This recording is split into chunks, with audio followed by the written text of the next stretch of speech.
From electronic devices implanted into baseballs to drinking on the job, here are the top banned items and activities in Major League Baseball. At the very top of our list of forbidden items sits the notorious corked bat. Well, it's not just any ordinary baseball bat. It's a specially modified bat that's been filled with cork or other lighter substances to make it, well, lighter.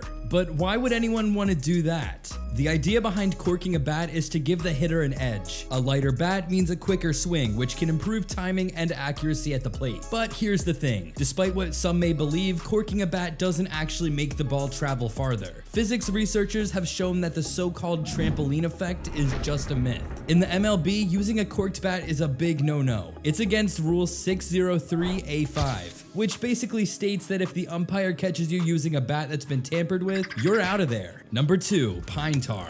Did you know that pine tar, that gooey substance you might find on the handles of baseball bats, is actually banned in certain situations? While pine tar is totally okay for batters to use, there are strict rules about how much they can actually have on their bat. A little pine tar can help a batter hold onto the bat like glue, especially on sweaty summer days. According to MLB's Rule 302C, if the pine tar creeps too far, the umpire might call foul. And if they catch it after the bat's already been swinging, it's not an automatic out for the batter. They just have to swap bats or clean off the excess tar. Now, let's talk pitchers. They've got it a bit tougher. Pine tar on their hands? That's a big time violation. Pitchers can't have anything funky on their hands, fingers, or wrists. But why the fuss over pine tar anyway? Well, picture this. It's July 24th, 1983. The Kansas City Royals are up against the New York Yankees. George Brett steps up to bat and smacks a game-changing homer. But hold up. Yankees manager Bill Martin smells something fishy. Turns out Brett's bat had more pine tar than a Christmas tree. The umpires measured it, found it exceeded the limit, and called Brett out, erasing his home run. The Royals weren't having it though. They protested, and after a wild roller coaster of events, Brett's home run was reinstated. Number 3, helmets with flaps removed. So what's the deal with these helmets? Well, let me break it down for you. In the MLB, it's mandatory for certain players and individuals to wear batting helmets, but not just any helmet. It has to meet specific standards. One of these standards, extended ear flaps. These flaps provide extra protection to the players, reducing the risk of serious injury. But it's not just about the flaps. These helmets also need to display a special stamp, the NOC SAE stamp. It stands for the National Operating Committee on Standards for Athletic Equipment. Basically, they ensure that sports equipment like helmets meet rigorous safety standards. If the umpire catches someone who should be wearing a helmet without those flaps, they're going to be in trouble. First, a warning is issued to the coach, but if it happens again, it's ejection time. Number 4, performance-enhancing drugs. We all know baseball is a game of skill, strategy, and raw talent. But when players start resorting to PEDs, it's throwing a spitball at the integrity of the sport. So let's wind the clock back to the 90s. Back then, the use of steroids in baseball wasn't a big deal. In fact, it wasn't until 2005 that Major League Baseball officially stepped up to the plate and banned steroids, followed by human growth hormone or HGH in 2011. It wasn't until the Balco scandal hit the field that MLB really cracked down. The Balco scandal rocked the baseball world, revealing that some top players were using illegal PEDs to up their game. And just like a well-executed double play, Major League Baseball banned steroids for good. Now let's break down the MLB steroid policy. An 80-game suspension for the first offense, 162 games for the second, and a lifetime ban for the third. Number 5, spitballs. What exactly is a spitball? Well, imagine this. You're at bat waiting for the pitcher to throw ball, but instead of a regular pitch, the ball suddenly moves in a strange, unpredictable way. That's the magic of the spitball. It's an illegal pitch in which the ball has been altered by applying saliva or petroleum jelly. This sneaky technique changes the weight and wind resistance of the ball, making it move in ways that batters just can't predict. Sometimes it'll just slip out of the pitcher's fingers, causing it to dance through the air like a knuckleball on steroids. Now, you might be wondering, why is it called a spitball? Well, that's because originally players used saliva to doctor the ball, but over the years they've gotten pretty creative with their methods.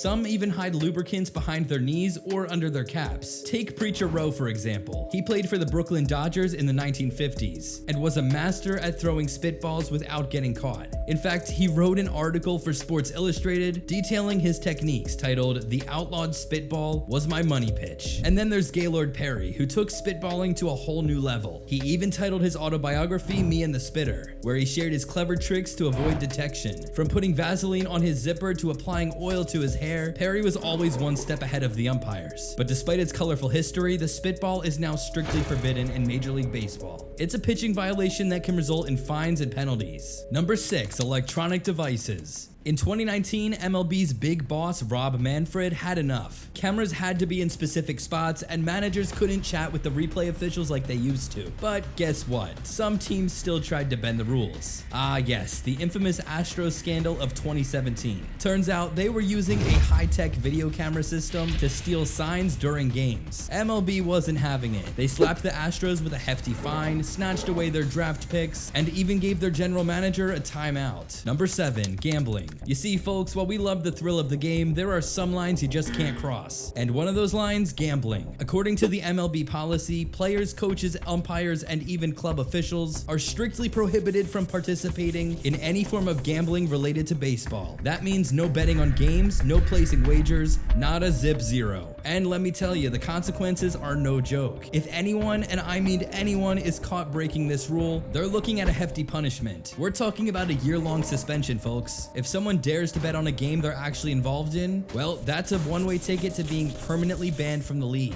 Number 8, sharp objects. You might be wondering, what exactly counts as a sharp object? Well, my friends, we're talking about anything that can poke, pierce, or cut. Think knives, scissors, or any other tool that could potentially cause harm. You might be scratching your head and thinking, but why would anyone bring sharp objects onto a baseball field? And that's a great question. Believe it or not, there have been instances where players or even spectators have tried to sneak in sharp objects. And in a game where safety is paramount, the last thing anyone wants is an accidental injury from a stray object. The MLB doesn't mess around when it comes to safety rules. We're talking fines, suspensions, and maybe even a one-way ticket out of the ballpark. Fans included. Number 9, types of cleats. Cleats, or studs, are those nifty little protrusions on the sole of a shoe that gives players that extra grip on the field. They come in all shapes and sizes and can be made out of plastic, rubber, or even metal. Metal spikes have a higher risk of causing injuries to other players, especially during intense moments on the field. The safer plastic alternative is actually gaining popularity among professional players. Why, you ask? Well, plastic spikes are lighter. Fun fact, the use of metal spikes in American high school baseball was actually banned way back in 1984. The National Federation of State High School Associations put the kibosh on metal spikes. Up until 2018, Major League Baseball was pretty strict about cleat uniformity. They had this thing called the 51% rule in their collective bargaining agreement, which basically said that players' cleats had to display their team's primary colors. But hey, rules are meant to be broken, right? MLB decided to shake things up and ditch the uniformity requirement. So now players can sport all sorts of funky designs on their cleats. Number 10, drugs and alcohol in dugouts. Did you know that in Major League Baseball, consuming alcohol or illegal drugs during games is prohibited? Drinking in the dugouts goes way back, all the way to the legendary Babe Ruth himself. When he wasn't busy pointing at his home run targets like a boss, Ruth was knocking back a few cold ones during Prohibition. Legend has it that opposing teams even tried to use this against him. Take the Chicago White Sox, for example. They once tried to get him so hammered the night before a game that he'd be too hungover to hit the ball. Spoiler alert, it didn't work. Ruth showed up the next day, kicked butt, and asked them where the after party was. Now, not all baseball drinking stories are as wild as Ruth's adventures. Take the Red Sox incident in 2011, for instance. Some blamed their end-of-season slump on recreational boozing. Pitchers like John Lackey, Josh Beckett, and John Lester were called out for allegedly drinking during games. Lester even spilled the beans, admitting they had ninth-inning rally beers in the clubhouse. Hey, we've all been there, right? From Babe Ruth's legendary antics to modern-day technology, those were the top banned items and activities in the MLB. Thanks for tuning in, and until next time.